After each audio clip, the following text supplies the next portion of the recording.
Sumainyo ang Panginoon. At sumaiyo rin. Ang mabuting balita ng Panginoon ayon kay San Juan. Papuri sa iyo, Panginoon. Nang muling napakita si Jesus sa mga alagad niya at nang makakain sila, tinanong ni Jesus si Simon Pedro, "Simon, anak ni Juan, iniibig mo ba ako ng higit kaysa mga ito?" "Opo, Panginoon, nalalaman ninyong iniibig ko kayo," tugon niya. Sinabi sa kanya ni Jesus, "Pakanin mo ang aking mga batang tupa." Muli siyang tinanong ni Jesus, "Simon, anak ni Juan, iniibig mo pa ba ako?"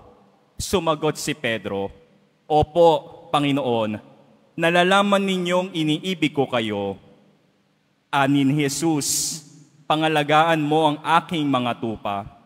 Pangatlong ulit na tinanong siya ni Jesus, "Simon, anak ni Juan, iniibig mo ba ako?" Nalungkot si Pedro, sapagkat makaitatlo siyang tinanong, "Iniibig mo ba ako?" At sumagot siya, "Panginoon, nalalaman po ninyo ang lahat ng bagay. Nalalaman ninyong iniibig ko kayo." Sinabi sa kanya ni Jesus, "Pakanin mo ang aking mga tupa."